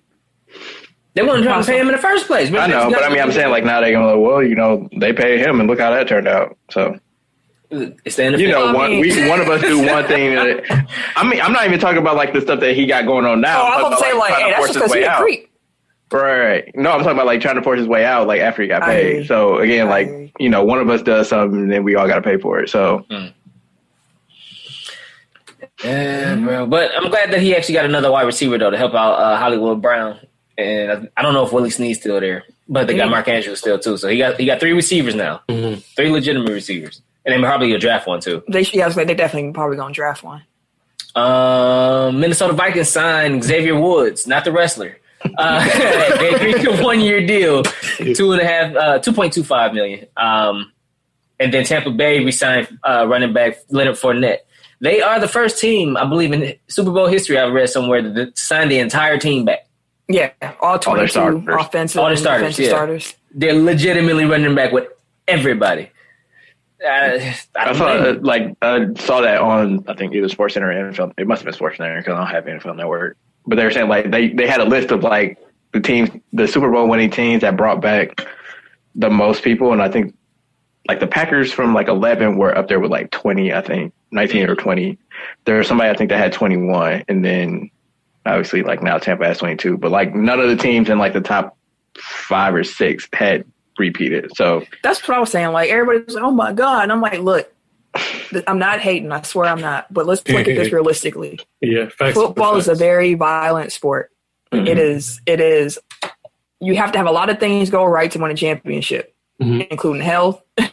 You know, your play on the field, everything has to click. Last year, they got through it relatively healthy with their start in 22. I mean, they signed Fournette in the first place because Jones had got, you know, they wanted some insurance with Jones, and Jones ended up getting hurt, but they had Fournette. So, like, it worked out. So, the likelihood of it happening 2 years back to back with the exact same squad, I'm not sure how likely it is.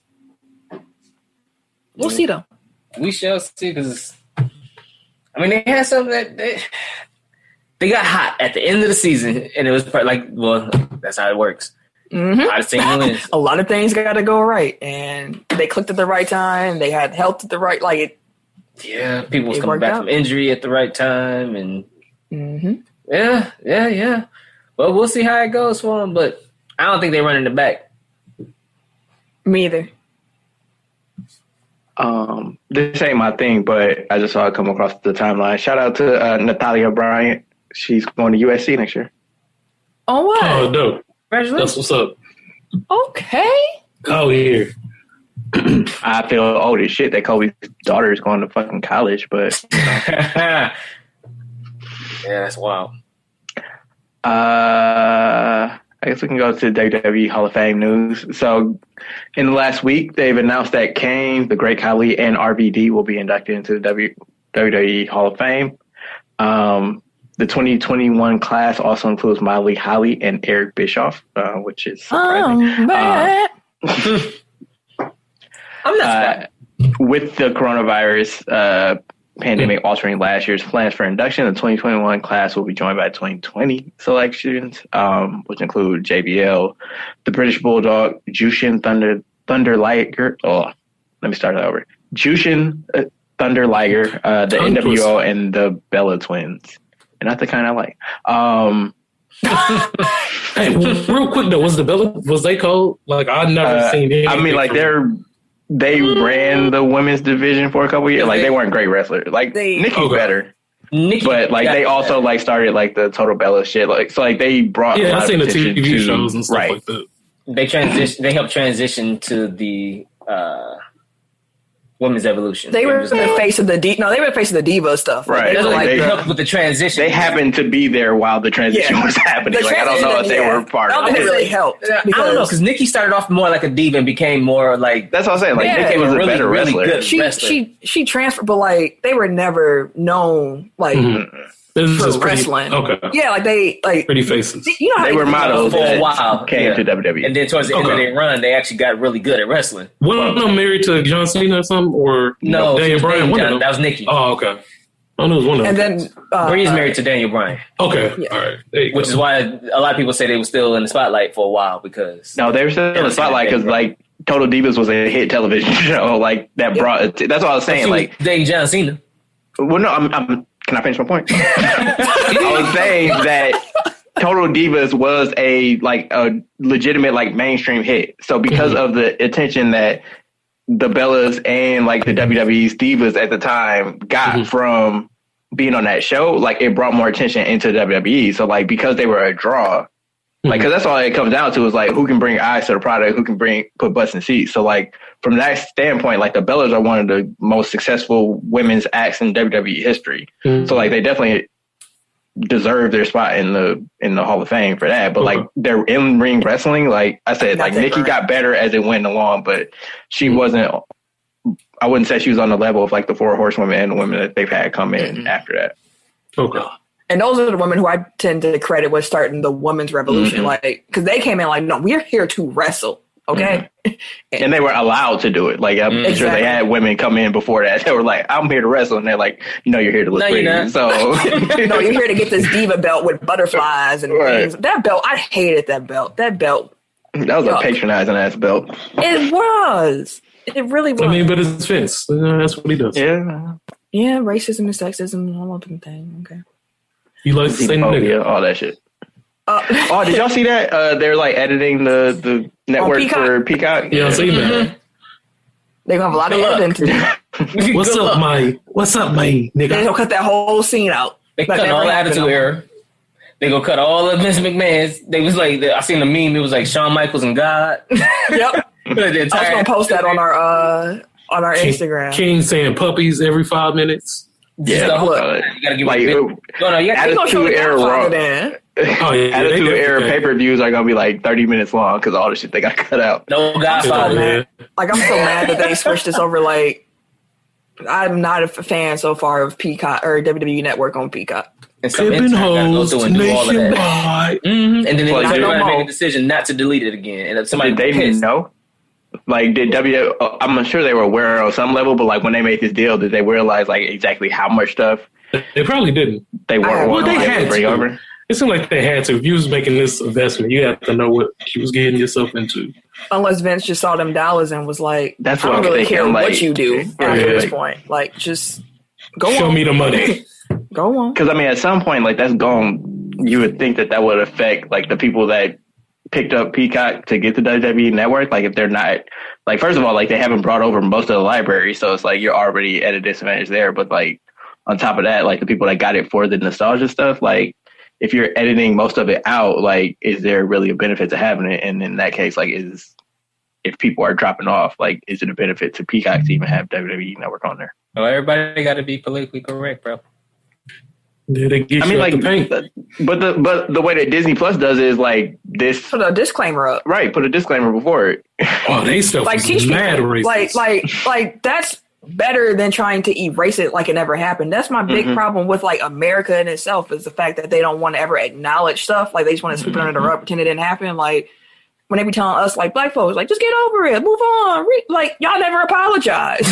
Y'all have never said anything. You'll never have admitted to your part in all of this. Why we're here. You don't even acknowledge some of the discrepancies that we go.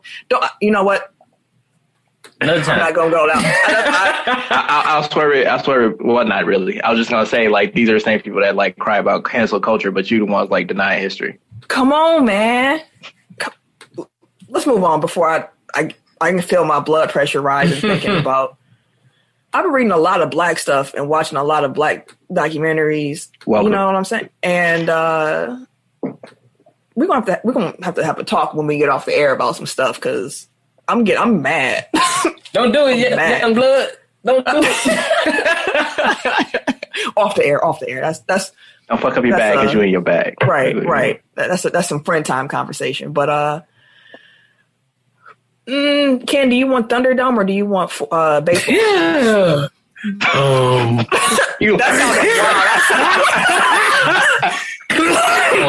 Thunderdome. If you give it options,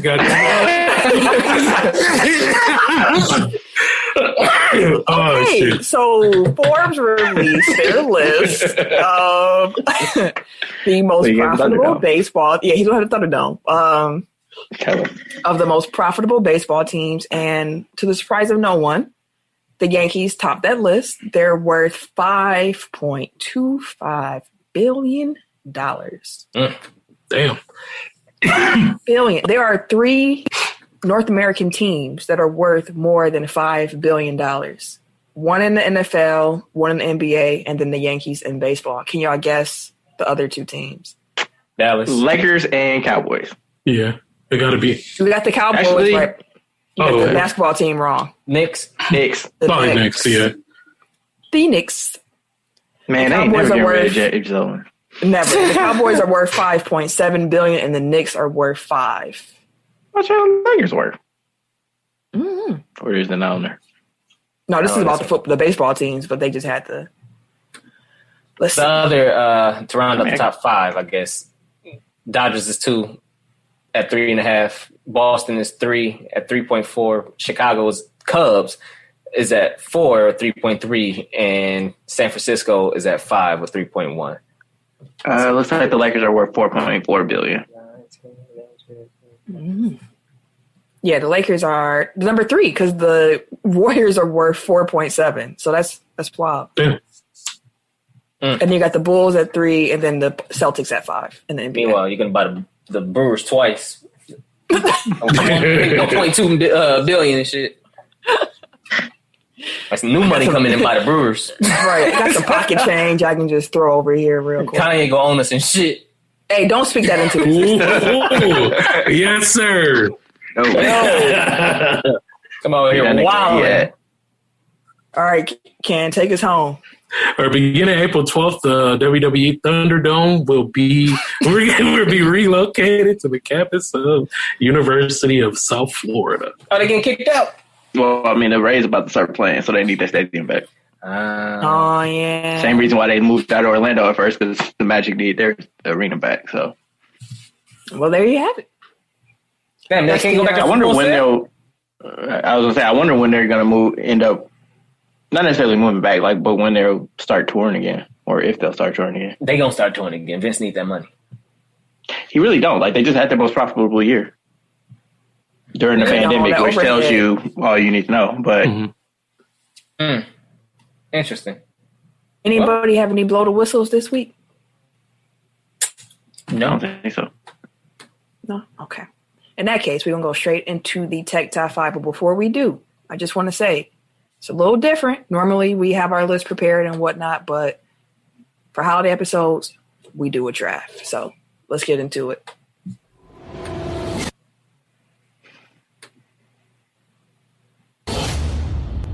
Five, 4, 3, 2, 1. Tech Top 5. Last week's Tech Top 5 was biggest NBA trade deadline moves. Who had Paul Gasol to the Lakers as number 1? Was that Ken? No, that was Eric. Yep. Mm-hmm. You won the poll this past week, sir. Congrats. Congratulations, my good sir. Congrats, sir. It feels good to be back in the winner's circle. No, you won't win this week. You ain't been there for a while.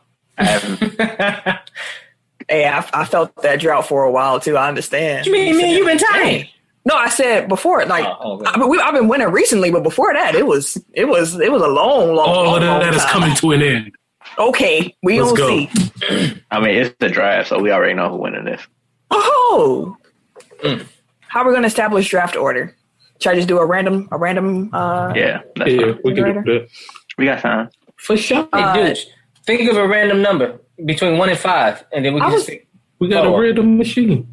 Oh, you do got to randomize it. I was going to ask. Well, I mean, you doing asked. a random. You cut me off before I continued to talk. I did not. I had just said I'll do the randomizer, and then you like, hey, dude, you want to pick a number? So why did you ask how we gonna do the number then? She asked and I asked, and then I got the answer, and then Hey, I'm you just saying, I asked was you going off the another question, fam. You listened You to the stopped part in listening. between, yeah. He hear what he wanted to hear. I was trying to find her answers, bro. Y'all trying to bury me and stuff. You deserve that one. Y'all ain't real. See, You brought that on God. yourself. Who wants to tell the people what the draft is for this week? I'm gonna put the numbers in the chat or in our doc. Yeah, so we're drafting stables, so wrestling stables based off of people that have main evented WrestleMania. So the only people that we have to draft from are the people that were in the last match of one of the first 30. What number are we on? 36, 37? Let's say the first 36 WrestleManias. I mean, we can throw in this year's because apparently, according to Wikipedia, they've already set the day 1 and day 2 main events, but that's kind of up to y'all. Yeah, I mean, they did already set it for Sasha and Bianca, and then on night 1. What include? Hey, make the draft pool even bigger. I'm fine. Yeah, I'm cool with that. So, and then the other one is already like all 3 of them had already had main event Mania. So we're number 37 right now. Okay, Bryan, Edge, and Roman. they gone back to actually saying like WrestleMania and then the number, or are they still No, they still acting. WrestleMania. And the thing is, like, it's dumb. I mean, I guess I get it from Brandon's standpoint because it's WrestleMania, but like at the same time, it seems more prestigious. Like if it's like, oh, it's WrestleMania 36 or 37, it's like, oh damn, you had 36 of these things, like the Super Bowl, like exactly. Like if they just said Super Bowl, like okay, which one? Now I got to think of the year it took place in. Like, come on, man, WrestleMania 2019 was like, no, I'm not trying to do all that. So we're picking the stables based off of headliners. That being said, here's our draft order. Tim has the number 1 draft pick. Hey, we're doing a snake draft. Eric has 2, Ken has 3, and I have 4. Okay. This is one of those drafts.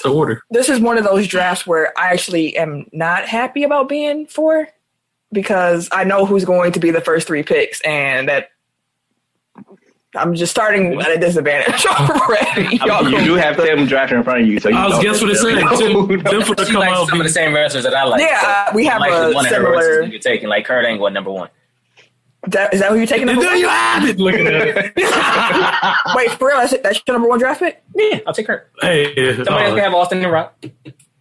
See, I thought I was gonna get whoever you left from Austin Rock, so now I actually have to make a decision. I'm gonna go to the brother. Let me get the Rock.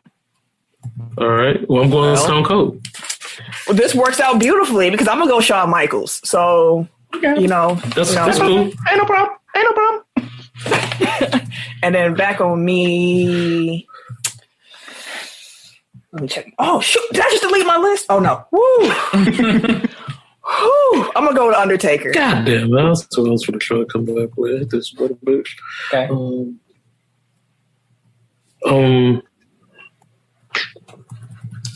But I'm just thinking Triple H. Okay. Let me get John Cena. All right. I'll take Brock Lesnar. I like that. I'll also take. Oh God, I know what next. I'll take Sasha. Let me get the big dog, Roman Reigns. Damn, that was my next pick. What's up? I'm moving too fast now. Hold on now. I'm missing picks in here. Tim, your team so far is Kurt Angle, Brock Lesnar, and Sasha Banks. Correct. Eric, you have The Rock and who? John Cena, Roman Reigns. Do I want to give? He got 3 faces and shit. And who was your first 2 pick? You had Stone Cold and then and Triple H. No, I got new Roman Reigns. I don't got the old Roman Reigns. Fuck that. Okay, so Ken, who is your third selection? Mick Foley. I am happy with how this is shaking out for me. I'm not gonna lie to you. I didn't expect things to go this way. Well, no, I'm gonna clean it up. I'm good. So I'm gonna go ahead and grab Charlotte Flair. Damn it! Fuck me. I know I should have picked her, bro. Yeah, it's a good time.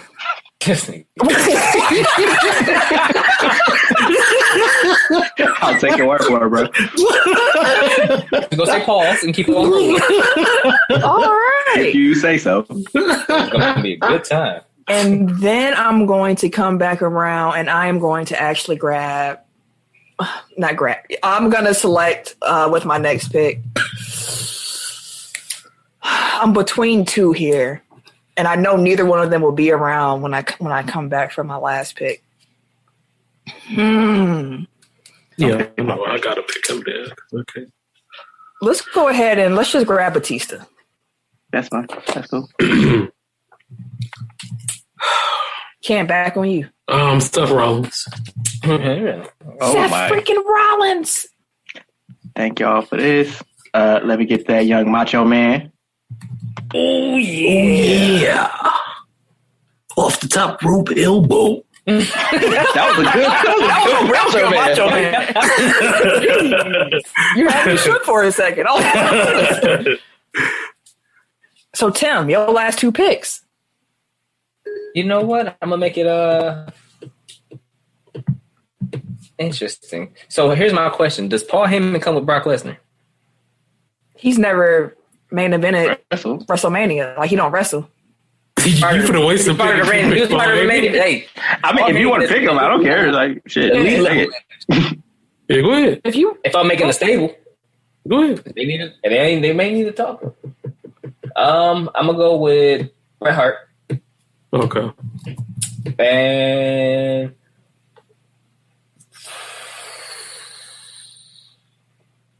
last, I will roll with. See, I'm trying to decide. And it's hard because you don't want to say who decided between. I mean, you can say who decided between because you ain't got no more picks. So, Right. So who are you deciding? Because I want this to be an interesting group, so I think he'll fit. Yokozuna. I did not expect. I wouldn't expect you for that one. Yeah, I definitely was Yokozuna to be. Yokozuna. He actually probably would have fit better in my group because I got all the Samoans. Honestly, I expected like Vader or somebody before Yokozuna. But I know he ain't never. Yeah, I know. Bam Bam Bigelow. Bam Bam Bigelow. Ooh. I'm surprised you didn't draft Chris Benoit. I thought It was between him and Benoit. Oh, okay. Just Benoit. I mean, Hey, Yokozuna was a great big man. I'm glad you went with Yokozuna, fam. Plus, I got pretty much everybody can be a great heel outside of. I don't know how great of a heel Bret Hart was, but I never liked Bret Hart like that. Bret Hart is super mid to me. Like, I'm gonna be completely honest. Yeah, but he has a crazy fan base. You know? Super mid. I'll tell his whole fan base. No, I'm playing. That nigga boring. Oh, I will go. You know, fuck. What y'all gonna do? Put me in the sharpshooter? Fuck y'all. The big ass sharpshooter. I mean, she don't fit with my group, but she cold, so fuck it. Becky Lynch. Damn it. Come on, dog. You just fucked my whole You've been saying you've been having a lot of problems with the way that because in my head I had it already. I was like, oh, it's gonna work perfect. But I'm gonna go ahead and put Bay and Bianca. I'm not mad at that.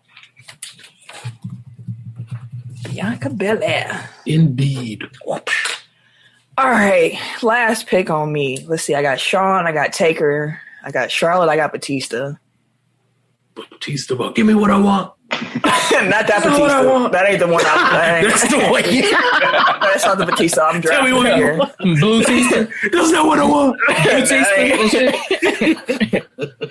That ain't the one. Wait, who's your group again, Camille? Shawn Michaels, Taker, Charlotte Flair, Batista. That's a strong group. I had to have like the muscle with Batista. Charlotte, I mean, she can be the mouthpiece. You got Taker, who can be the scary dude in the background, and then Shawn can wrestle. And shit. Right. I'm between Jericho and Edge. On this day, That's not bad. Not bad I too. see clearly. Like this run at Edge, because I didn't watch when Edge was like a main eventer, so I missed. See, I didn't either. That's why it's so like it was right now. weird to me. Yeah. That Edge took off. I'm like, Edge. Exactly. I said the same thing. Like X-rated, R-rated superstar. And now I'm kind of seeing it.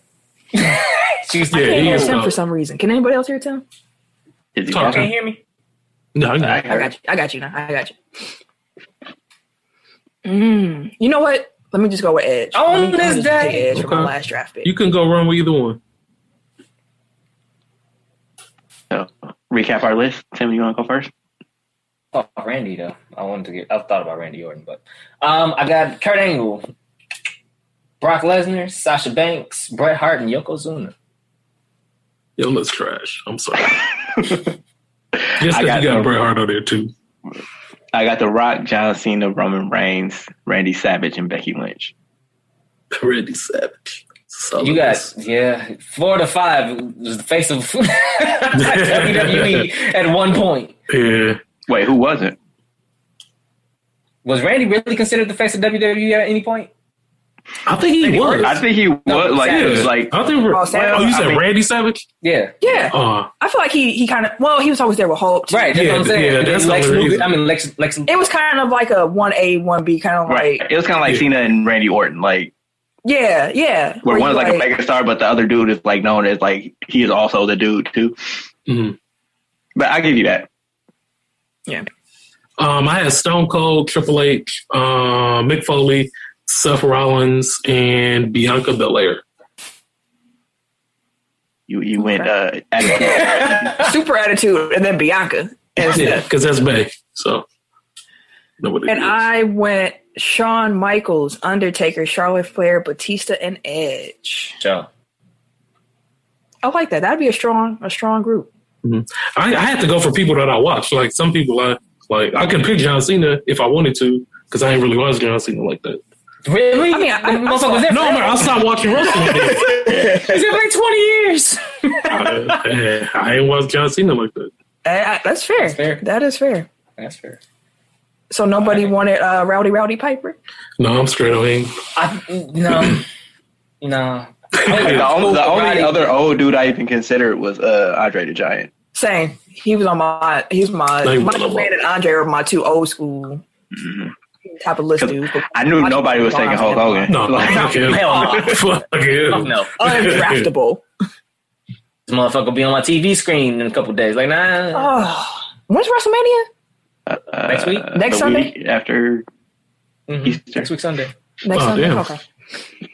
All right. Well, hey, y'all. That's the show. We hope y'all enjoy. We hope y'all enjoy y'all Easter. Mm-hmm. If you, like me, you're very much looking forward to Easter for that Earth, Wind, and Fire Isley Brothers showdown. Oh, yeah. Who y'all got? I know who Camille got, but I'm going Isley Brothers. Honestly, that's my dude. my mom Earth, Wind, and Fire ain't no lose, though. I feel like it's a win for everybody. The music. Yeah, it's a win for everybody. Yeah, my mom asked me to put together. She wanted to hear the versus battle before the battle because she was, I don't know if Earth, Wind, and Fire can do it. She Camille make me a playlist, so I made her a playlist where I did the battle myself, back and forth. And Earth, Wind, and Fire got some fire. My God, They got some fire. Like Serpentine, like they got the hits everybody know about. Of course, like Reasons, After Love Is Gone, and like Love Holiday. But then you get to like Serpentine Fire and like Be Ever Wonderful and like too much. If I that is that shit though. Like I just heard the music. Dun, dun. Earth, Wind, and Fire got like the band, like the band is. Oh yeah, yeah, they band was cold. Yeah, but the thing with the Brothers got Isleys, his too though. no, niggas be sleeping on Ernie Isley. That man is cold on that guitar, Yeah, and I he realized recently that beast. he actually was a self-taught musician, and he also did like their drums and piano for Isley Brothers songs, in addition to the guitar. We gotta make this money, bro. Somebody gotta learn it. Hey, Somebody gotta do this bit. Honestly, my Uncle Tony is the one who got me on both of those groups. Those are his two favorite groups. I honestly can't pick. Like I love both. I can't wait for Footsteps in the Dark. You know what I'm waiting dog, for. That's my boy. Tell this nigga. That's all. That's all so cold. Hey, as soon as it come on, be hey, it's just one tier. That one tier, that Denzel tier. Let's go. Listen, man. Turn the volume up on this one. Hey, that's my shit. Hey, roll one up, have a drink. You're gonna have like this is it's a celebration. Really smooth party for that one. That is going to be it's about to be plenty babies born on New Year's Day. Oh God. Easter, the Islands and Earth, Wind, and Fire done did this. Hey, well, he has risen now. Man, between the sheets, like man, Footsteps in the Dark, Can't Hide Love, Groove with you. Let's groove. Man. I love the Isley Brothers. And then, like, so when they announced it, like, I went, like everybody else did, like, I went to Apple Music and just, like, looked at both of their, like, essentials playlist, and I'm like, it was plenty shit from the Isleys, like, I didn't realize was the Isleys. Like what caught you off guard? Like, it was some of them, like, really early like their songs. older ones? Like, Shout? Yeah, like, from, like, the 50s and shit. I'm like, damn, they've been around this long? Like these brothers like, like they Shout went from, like... Niggas is old, bro. To Contagious, like Chubby Checker ass music to like R. Kelly ass music. Like how that happen? Mr. Biggs and shit. Man, that's longevity. But that's the show that we hope y'all enjoy. It's gonna be a battle. We all win. We win that battle. Yeah, it's a win for everyone. I might be irritated because I got to make sure my uncle can figure out how to watch it. And him and technology ain't the. Jackie. He gonna try to watch it on that tube that Tim was on earlier. With the old ass that TV, WandaVision, the WandaVision TV. But we hope y'all enjoyed this week's episode. We hope y'all enjoy your Easter holiday. We hope you Indeed. Spend time with family. Man. If you spend time with family, enjoy yourselves. If you can. Yeah, all right. Yeah. If you can. If you can. People you live with, goddammit. Have a socially distant Easter. Yeah. So there you go. If you want to follow me on social media, you can catch me. Wait a minute. On the Twitter and Instagram at Camille Monet, CAMILLEMONAE. Because is that my drum? Yeah, I know. I got confused as I was spelling my name. I was sitting there like I was just letting y'all talk about me. Yes, we do talk about you. But because your mom is fancy. Thank you, sir. At Bus Runner on Twitter. That's all you get. Goddamn right. Everyday _ gentleman. You forget it was your turn. Yeah. Everyday _ gentleman on Instagram. KHarris216 on Twitter. So yes, we are talking about you, Pat. I swear, like, hey, don't Tim go down. It was looking at you like, now, though. And I was like, when Ken say, huh? Like, he know he fucked up. What? Like a little kid, huh? And it's your boy, TIMKINZ, the number 3, a.k.a. Ass Ketchum, a.k.a. Mr. Give It To Me. Jesus. See y'all next week. That was a girl. I ain't know next week. Why you doing that? 6 to 8. 6 to 8.